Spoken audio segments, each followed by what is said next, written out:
Ready start. वर्तमान समय में हमारे सामने अनेक समस्याएं विकराल रूप में है, जैसे बेरोजगारी, महंगाई, शिक्षा और स्वास्थ्य सुविधाओं में कमी, महिला सुरक्षा, बढ़ता जातिवाद आदि।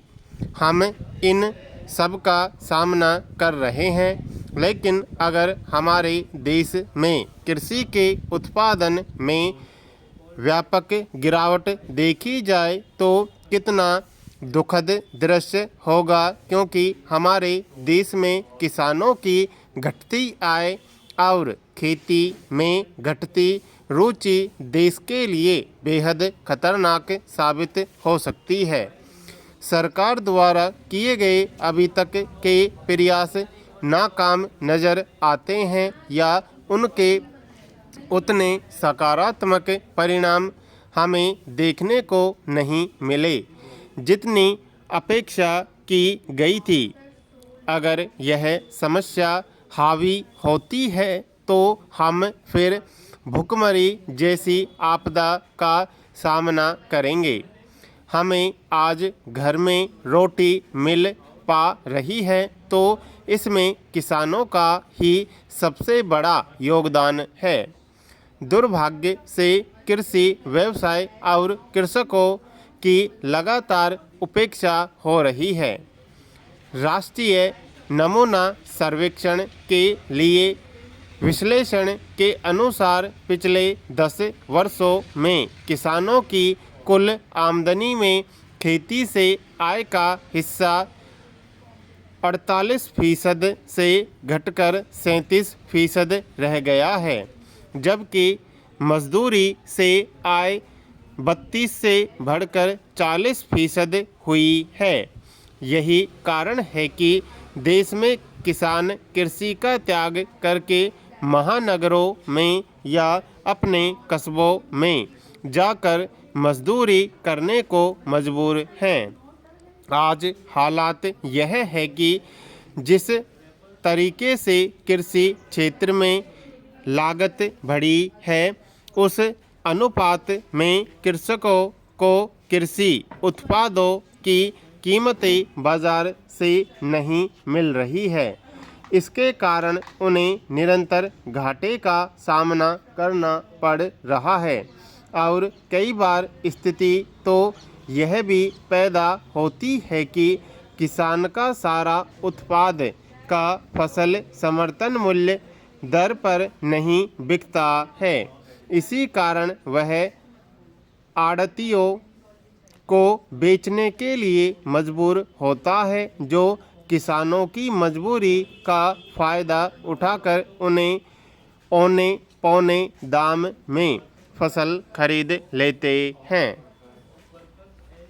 कृषि में किस तरह से लागत बढ़ी और कीमत घटी, इसे एक उदाहरण से समझा जा सकता है। आंकड़ों के मुताबिक पिछले 10 वर्षों में गन्ने की लागत 116% बढ़ी है, जबकि कीमत 37.2% बढ़ी है।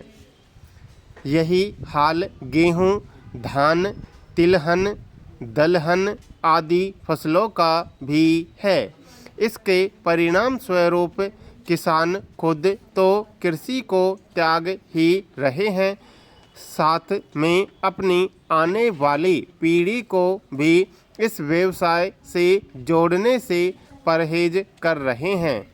इसका पहला परिणाम यह होगा कि भुखमरी और कुपोषण की समस्या पैदा होगी। फिर बेतहाशा मुद्रास्फीति वर्तमान की तुलना में कई गुना बढ़ जाएगी। एक नकारात्मक प्रभाव पड़ेगा रोजगार पर, क्योंकि देश की आबादी का करीब 70% हिस्सा इसी क्षेत्र में कार्यरत है। इसके अतिरिक्त ग्रामीण अर्थव्यवस्था और ग्रामीण महिलाओं के जनजीवन पर भी बुरा असर देखने को मिलेगा। एक परिणाम यह होगा कि अगर हमारी सरकार इस क्षेत्र में सुधार करने में सक्षम नहीं रही तो फिर हमें अपने विदेशी मुद्रा भंडार का बड़ा हिस्सा कहीं खाद्यान्न के आयात करने में न लगाना पड़ जाए। पैरा सरकार को राजनीतिक और चुनावी लाभ की भावना से योजनाओं की घोषणाएं या कर्ज माफ़ी जैसे तात्कालिक लाभ के बजाय दूरदर्शी परिणाम पर ध्यान देना चाहिए। तभी हम इस क्षेत्र में कुछ प्रगति कर सकते हैं, क्योंकि हम जानते हैं कि किसान का विकास सीधा देश के विकास से जुड़ा हुआ है। पैरा किसी भी देश की एकता, अखंडता और राष्ट्रभाषा अभिन्न रूप से जुड़ी होती है।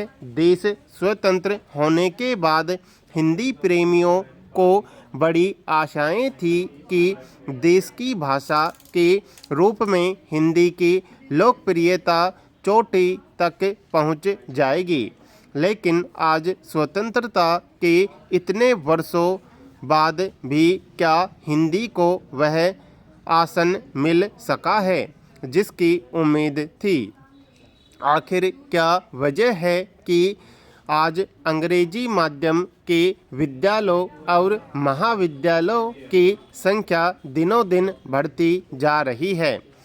परिणाम स्वरूप हिंदी के साथ साथ लोग भारतीय संस्कृति को भी ताक पर रखते जा रहे हैं। जिसे दो पंक्ति अंग्रेजी बोलना आ गया वह अपने आप को किसी बड़ा समझता है। जहां हिंदी शब्दों का प्रयोग आसानी से हो सकता है, वहां भी अंग्रेजी शब्दों का प्रयोग करता है। जबकि हिंदी भाषा में एक शब्द के कई पर्यायवाची होते हैं। अगर कोई अंग्रेजी सीखता है तो उसमें कोई बुराई नहीं है, बल्कि लोगों को ज़्यादा से ज़्यादा भाषा सीखनी चाहिए। ख़ास तौर पर भारत के अलग अलग राज्यों की भाषाओं को जानना एक अच्छी बात है, लेकिन हिंदी की उपेक्षा नहीं करना चाहिए। कहा जाता है कि अपनी आत्मा को कभी नष्ट नहीं देना चाहिए और भारत की आत्मा है हिंदी भाषा। हिंदी ही ज़्यादातर भारतीयों के लिए एक ऐसी भाषा है जिसके माध्यम से वे मन और मस्तिष्क की भावनाओं को स्पष्ट रूप से व्यक्त कर सकते हैं। आम जगहों पर भी हिंदी की जगह जबरन अंग्रेजी बोलकर हम अनजाने में ही मन के अंदर छिपी हीन भावना को प्रकट करते हैं। आज भारत के अधिकांश व्यक्ति दो नावों पर पैर रखकर चलता रहता है। एक नाव है हिंदी भाषा और दूसरी नाव है अंग्रेजी भाषा की। जब तक हम अपने तन और मन को लेकर हिंदी भाषा रूपी नाव पर पूरी तरह सवार नहीं होंगे, तब तक हम मंजिल तक नहीं पहुंच पाएंगे। दो नावों पर पैर रखकर चलने का परिणाम हमेशा दुखद होता है। हिंदी भाषा में जो खूबियाँ हैं वह अन्य भाषाओं में नहीं। इसकी सबसे बड़ी विशेषता है इसकी सरलता।